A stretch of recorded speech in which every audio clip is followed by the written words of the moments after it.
আচ্ছা, সংস্কার কি হচ্ছে? এই এক বছরে কি কি সংস্কার হয়েছে? এই সবগুলো প্রশ্নের উপরে বাংলাদেশের ভবিষ্যৎ নির্ভর করে। আমি প্রথম বলি, সংস্কার সম্পর্কে কোনো নেতিবাচক কথা বলার জন্য আমি দাঁড়াইনি।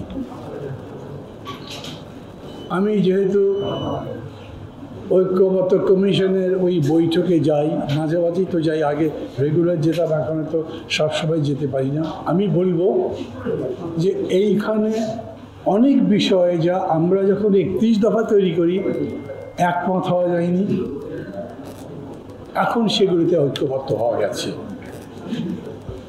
দুটো দল এখন রাস্তায় কিন্তু নেমে গেছে, একজন আরেকজনকে বকাবকি করছে, গালাগালি করছে, সমালোচনা করছে, কিন্তু ওইখানে আলোচনা হচ্ছে খুব সুন্দর, পরস্পরের প্রতি শ্রদ্ধা রেখে, শালীনতা রেখে, ভদ্রতা রেখে, এবং এক পক্ষ আর এক পক্ষকে অভিনন্দন জানাচ্ছে।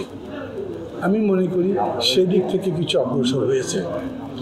যদি এরকম বলেন যে সংস্কার কার্যকর কিছু হয়েছে, ওইখানে যেগুলো আলোচনা হয়েছে সেগুলো পার্লামেন্টে একবার পেশ করবে, সব পার্টি মিলে তো সইটই করতে হবে, নাহলে আজকে বলে কালকে যদি বদলায়। যেমন আপনাদের প্রস্তাব আমি পড়লাম, আমি তো প্রপোর্শনাল রিপ্রেজেন্টেশনের মানে সংখ্যানুপাতিক ভোটের খুব কড়া সমর্থক ছিলাম, কিন্তু এরকম ছিলাম না যে অন্ধ।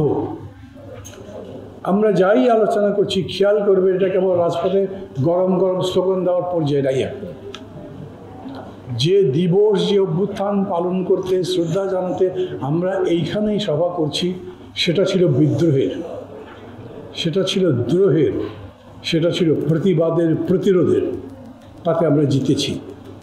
কিন্তু এখন প্রতিবাদ নয়, প্রতিরোধ তো নয়, এখন রেকনসিলিয়েশন, নিজেদের মধ্যে সমঝোতা প্রতিষ্ঠা, রিকনস্ট্রাকশন, পুনরায় গঠন করা। এত যে অন্যায় অত্যাচার হয়েছে, এত যে অর্থনীতি ধ্বংস হয়েছে, গণতন্ত্র নেই, মানবাধিকার নেই, এগুলো পুরো প্রতিষ্ঠা করা। এই জন্যে এখন যোদ্ধার দরকার, কিন্তু সেই যোদ্ধা তার মস্তিষ্ক দিয়েও যেন যুদ্ধ করতে পারে তা দরকার।